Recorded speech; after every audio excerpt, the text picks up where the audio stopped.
E aí, pessoal, beleza? Libertário 03 aqui, o meu nome é Caio. Para quem não me conhece, esse é um canal austro-libertário que a gente fala sobre economia, filosofia, política e ética por uma perspectiva libertária. Antes de entrar no assunto do vídeo de hoje, que adiantando, é a parte 2 do capítulo 4 da leitura comentada do livro Uma Teoria do Socialismo e do Capitalismo, aquele padrão de sempre. Eu peço que você curta o vídeo, comenta, compartilha, se inscreve. A parte da inscrição é muito importante, já que no momento que está sendo gravado esse vídeo, o canal está beirando os 300 inscritos, então mesmo que não esteja mais com 300 inscritos, esteja com mais, e você esteja vendo esse vídeo no futuro, peço encarecidamente que você se inscreva, isso ajuda a engajar o canal, a engajar o projeto, ajuda bastante. E se você está vendo no momento que está saindo, se inscreve aí, seja mais um a ajudar a chegar na tropa dos 300 ANCAP aí, vamos bater essa meta aí, deixa um comentário aí, sei lá, Libertário 013 300, alguma coisa assim, 300 Libertário 013, deixa alguma coisa no comentário aí nesse sentido. E sem mais enrolações, só uma última coisa. Como essa é uma leitura comentada, eu recomendo fortemente que você esteja acompanhando ela ao longo da sequência. Se você não tiver, caiu de paraquedas nesse vídeo, não tem problema. Aqui na descrição tem a playlist, lá com todas as partes do livro e tal, todos os capítulos, divididinho, bonitinho. E aí você só segue lá, basicamente. A não ser que você queira continuar aqui, enfim, nessa parte 2 do capítulo 4, depois você volta e vê o resto, mas enfim, aí é com você, mas a playlist aqui na descrição facilitar seu trabalho. E aí você também pode facilitar o meu ajudando o meu trabalho. Tem os links na descrição das redes sociais, você pode seguir para poder ajudar a engajar nas outras plataformas. E tem também um link para apoio financeiro, que você pode apoiar através de Nano, Bitcoin e Shitcoin, a moeda estatal, doando através de Pix, que o link está na descrição. Mas enfim, sem mais enrolações, vamos seguir aí da onde eu parei, que foi a página 52. E aí o Hope vai seguir do raciocínio que ele estava fazendo, que era falando sobre a mudança dos partidos, enfim, como a social-democracia, a galera deixou de ser tipo assim, vamos meter bala nos burguês, para tipo, não, vamos só taxa eles aí, tá bom demais. Então, seguindo aqui palavras do Hope. Contudo, é seguro dizer que hoje só o socialismo social-democrata, mais tipicamente representado pelos sociais-democratas alemães, consegue sustentar sua ampla popularidade no Ocidente.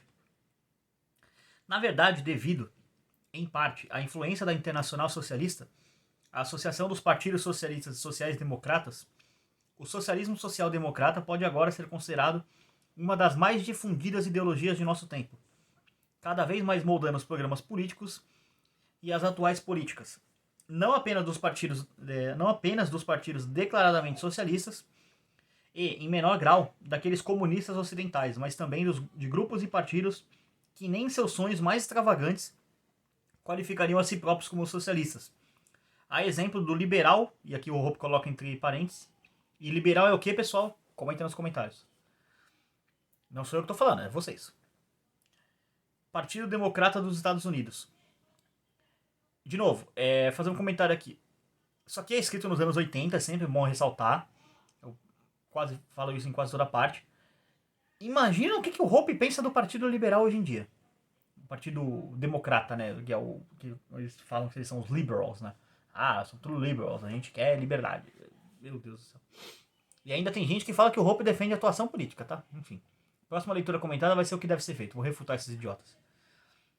E no âmbito da política internacional, voltando aqui às palavras do Hope, as ideias do socialismo social-democrata, em particular uma abordagem redistributiva em relação ao chamado conflito Norte-Sul, têm se tornado algo quase como uma posição oficial entre todos os homens bem informados e bem intencionados. Um consenso que vai muito além daqueles que consideram a si mesmos como socialistas. E aí aqui ele referencia um livro sobre essa posição, conflito Norte-Sul, enfim. E aqui ele cita na nota 47, que é aqui próxima também, ele fala sobre outras coisas, mas a que eu vou comentar aqui mais interessante é a 49, que daqui a pouco chega a oportunidade dela. Enfim, seguindo aqui. Quais são as características centrais do socialismo ao estilo social-democrata? Há basicamente duas características. Em primeiro lugar, num contraste positivo em relação ao tradicional socialismo marxista, o socialismo social-democrata não proíbe legalmente a propriedade privada dos meios de produção e até aceita a ideia de que todas elas sejam privadas. Com a única exceção de educação, tráfego e comunicação, Banco Central, Polícia e Justiça. Se você tirar um pouquinho dessas coisas aqui, comentário meu aqui, por exemplo, tráfego e comunicação e educação, essas três, e deixar Banco Central, Polícia e Justiça, o Estado, para os minarquistas, é o que ele tem que controlar. Então, na prática, o Estado controla a moeda, ele controla a aplicação das leis e o law enforcement, que é basicamente a aplicação da lei. E aí eu quero que alguém me explique nos comentários o que o Estado não controla. Se ele controla a moeda circulante, a polícia e a criação e aplicação de leis. A criação das leis e a aplicação das leis, porque uma coisa é consequência da outra. O que o Estado não controla? Então, o liberalismo, o minarquismo é uma utopia completa. E depois ainda, esse bando de maluco ainda tem a audácia de chamar a gente libertária de utópico. Ah, vocês são tudo utópico. Isso aqui é uma teoria sólida. Algum minarquista tem um nível sólido desse nível? Duvido muito. Mas enfim, seguindo aqui. Em princípio, todos têm o direito à aquisição privada de possuir os meios de produção para vender, comprar ou produzir novos, para dá-los de presente ou alugá-los para outra pessoa, segundo um acordo contratual. Mas, em segundo lugar, nenhum proprietário dos meios de produção possui legalmente todos os rendimentos que podem resultar do uso desse meio de produção. Desses meios de produção, na verdade. E nenhum proprietário é livre para decidir quanto da renda total de produção deve ser alocada para consumo e investimento. Em vez disso, parte da renda da produção que legalmente pertence à sociedade deve ser entregue a esta e, em seguida, redistribuída por seus membros individuais. Para seus membros individuais, na verdade. De acordo com as ideias de igualitarismo ou justiça distributiva. Isso aqui é basicamente taxar os bilionários. É isso, basicamente. Além disso, embora as respectivas partes dos rendimentos que vão para o produtor e para a sociedade tenham de ser estabelecidas em algum momento, a cota que pertence legalmente ao produtor é, em princípio, flexível e a fixação do seu montante, assim como da fração pertencente à sociedade, não cabe ao produtor, mas pertence por direito à sociedade. E aqui é a nota 49 que eu comentei no vídeo anterior, que eu chegaria nela, mas enfim, o vídeo ficou longo, então vamos a ela que ela é interessante. Eu não estou lendo todas as notas de rodapé, mas somente as mais interessantes. Nota 49 de rodapé.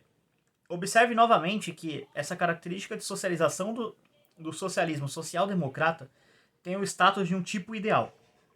E aí ele se autorreferencia aqui o Hope, capítulo 3, número 2, nota número 2. Ela não deve ser tomada como uma descrição da política ou da ideologia de qualquer partido verdadeiro. Preferencialmente, deveria ser entendida como uma tentativa de reconstruir aquilo que tem se tornado a essência do moderno estilo do socialismo social-democrata. Deixa eu virar a página aqui. Fundamental e uma bastante diversificada realidade de programas e políticas de vários partidos ou movimentos com diferentes nomes, mas com um núcleo ideologicamente unificador. Que é isso aqui, basicamente? O que o Hope está querendo dizer? Que mesmo partidos que não se dizem socialistas, não são nominalmente socialistas, eles estão adotando ideias socialistas. Ou seja, porque o consenso do debate político na década de 80 e infelizmente ainda hoje é basicamente um consenso socialista. Não se discute se você vai fazer uma socialização parcial dos meios de produção ou se você vai fazer uma socialização total. Os três grupos basicamente que existem hoje, vamos pegar por exemplo o Brasil, o bolsonarismo, o lulismo e a terceira via. Qual desses três grupos políticos propõe uma agenda de privatizações radicais, de modo a diminuir completamente o poder do Estado sobre os indivíduos? O bolsonarismo? Não, de jeito nenhum. O bolsonarismo ele propõe privatizações de alguns setores e deixa vários setores na mão do Estado. Por exemplo, a Petrobras, que o Bolsonaro insiste em não querer privatizar, porque ele fala que petróleo é estratégico. Por exemplo, gestão de floresta. Você já viu o Bolsonaro falando em privatizar, por exemplo, a floresta amazônica? Não. Ele continua com esse discurso que a Amazônia é nossa, que não sei o quê, que não vai vender. O lulismo, o Lula, basicamente, o petismo, né? Você acha que realmente o Lula vai privatizar alguma coisa? E a terceira via, bom, enfim, não sabe nem quem é o candidato para ter alguma ideia, enfim. Então isso vem acontecendo. Mas, enfim, voltando a palavras do Hope. Vista a partir do ponto de vista da teoria natural da propriedade, a teoria que fundamenta o capitalismo, a adoção dessas regras significa que os direitos de propriedade natural têm sido violados agressivamente.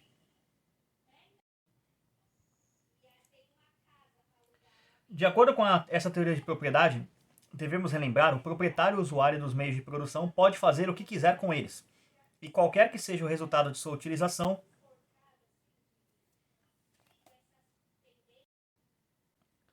trata-se de sua própria renda privada, que ele pode usar de novo como desejar, contanto que não modifique a integridade física da propriedade de outra pessoa e conte exclusivamente com trocas contratuais.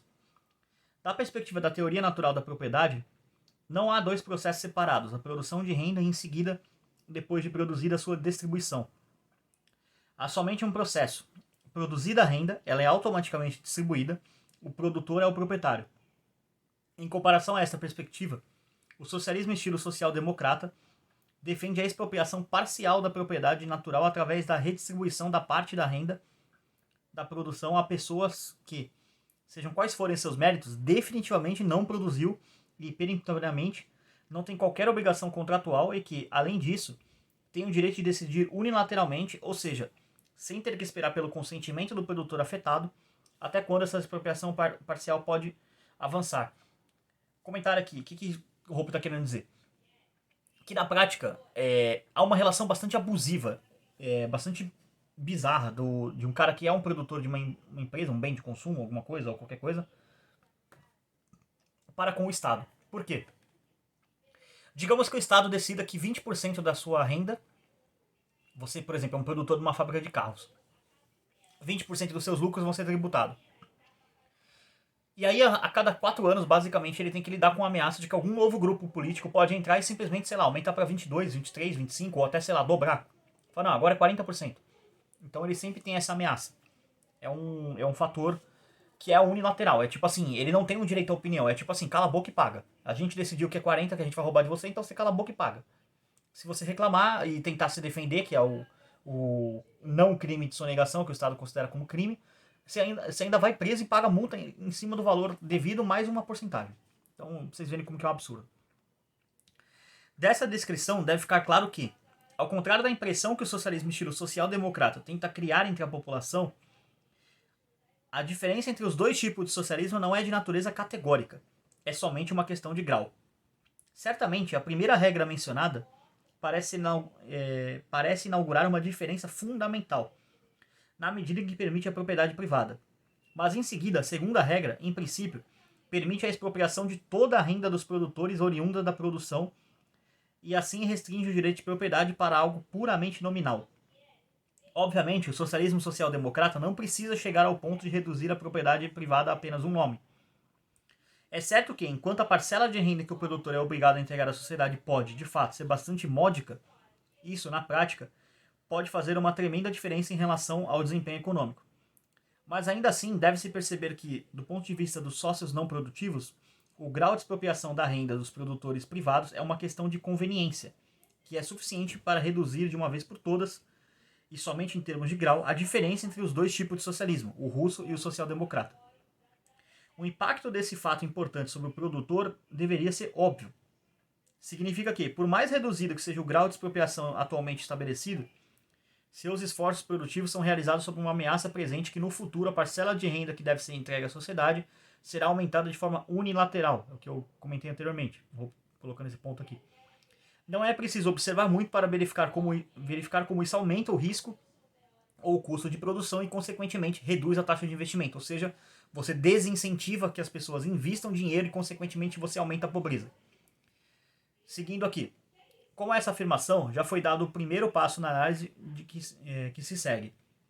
Quais são as consequências econômicas, no sentido coloquial do termo, de se adotar um sistema socialista social-democrata? Depois do que foi dito, é provável que não seja mais inteiramente surpreendente escutar que, pelo menos em relação ao curso geral dos resultados, estes são muito similares aos do tradicional socialismo do estilo marxista. Entretanto, na medida que um socialismo social-democrata se contenta com a expropriação parcial e com a redistribuição das rendas produzidas, alguns dos efeitos do empobrecimento, como o resultado de uma política de completa socialização dos meios de produção, podem ser contornados. Desde que esses recursos possam ser comprados e vendidos, o problema mais típico de uma economia de zelador, na qual não existem preços de mercado para os meios de produção e, consequentemente, também não é possível haver cálculo monetário nem contabilidade, com a consequente má distribuição e desperdício dos recursos escassos em utilizações que são, no máximo, de importância secundária, é evitado. Além disso, o problema da superutilização é, pelo menos, reduzido. Da mesma forma, uma vez que o investimento privado e a formação do capital ainda são possíveis, na medida em que uma parte da renda da produção é deixada com o produtor para ser utilizada a seu critério, no regime socialista social-democrata há um incentivo relativamente alto para trabalhar, poupar e investir. Ou seja, não há aquela destruição completa do capital, vamos dizer assim. Hope vai para a conclusão aqui. Contudo, em hipótese alguma, podem ser evitadas todas as consequências do empobrecimento. O socialismo estilo social-democrata, por melhor que possa parecer em comparação com o socialismo do tipo russo, ainda leva necessariamente a uma redução do investimento e, portanto, da riqueza futura quando comparado ao sistema capitalista. E aqui ele referencia o livro Socialismo do Mises e o Ação Humana, especificadamente a parte 6. Ao tomar parte da renda da produção do produtor proprietário, por menor que seja, e dá-la para pessoas que não a produziram, aumentam-se os custos de produção, que nunca são zero, pois produzir, adquirir e contratar sempre implicam pelo menos no uso do tempo, que poderia ser utilizado de outras maneiras, por exemplo, para o lazer, consumo ou trabalho extra. E, mutatis mutandis, quer dizer, todas as mais devidas mudanças feitas, caem ligeiramente os custos de não produção e ou produção clandestina. Como consequência, haverá relativamente menos produção e investimento, apesar de que, por razões que serão discutidas resumidamente, ainda poderá elevar o nível absoluto de produção e riqueza. Haverá relativamente mais lazer, mais consumo e mais trabalho extra, e consequentemente, no geral, empobrecimento relativo. E essa tendência será mais evidente quanto maior for a renda da produção distribuída e mais eminente a probabilidade de ser aumentada no futuro por decisão unilateral e não contratual da sociedade. Quero fazer uns comentários aqui que eu já vou encaminhar para o encerramento, que esse vídeo também já está mais ou menos na faixa que eu estou deixando todos eles. A maioria deles, né? O que eu quero colocar aqui? Essa parte que o Hoppe coloca de que o trabalho, por exemplo, mais trabalho extra e, consequentemente, no geral, empobrecimento relativo. O que isso quer dizer? Isso é basicamente a produtividade da mão de obra. É você precisar de mais trabalhadores para poder produzir a mesma coisa e, consequentemente, por você ter menos força de trabalho no mercado, você não tem essa mão de obra ociosa, vamos dizer assim, para ser contratada para outras pessoas para poder produzirem coisas, e por elas estarem trabalhando de maneira mais improdutiva, elas levam mais tempo, gastam mais recursos para poder produzir aquela mesma coisa, e por elas levarem mais tempo a menos dessa coisa, independente do que seja, pode ser qualquer coisa, sendo produzida, e consequentemente menos pessoas têm acesso a esse bem, o que leva, se for um bem muito importante, por exemplo, carros, a menos pessoas terem carro e, consequentemente, a sociedade ter um empobrecimento de maneira geral. Então é esse o ponto aqui do Hoppe para ficar esclarecido. Como o socialismo social-democrata, mesmo ele, ainda assim danifica a propriedade privada, bagunça a sociedade. E a gente consegue ver isso muito no Brasil, que é muita gente que simplesmente não compra um carro, por exemplo, porque basicamente hoje carro é um imposto sobre rodas. Você compra um imposto e ganha de brinde um carro. É isso que acontece nesse país de merda que a gente vive. Mas enfim, eu vou encerrar esse vídeo por aqui. Eu quero agradecer a todo mundo que assistiu. Lembrando, se você caiu de paraquedas aqui e não conhece o canal, peço para que você se inscreva, isso é muito importante. Ajuda demais a engajar o projeto. Todos os links do canal estarão na descrição, aqui a playlist, redes sociais, enfim, tudo que tem direito. Os links para a compra do livro, você pode comprar através da Amazon ou baixar gratuitamente via PDF. Mas é isso, queria agradecer a todo mundo que assistiu. Por esse vídeo é isso. Tchau, tchau.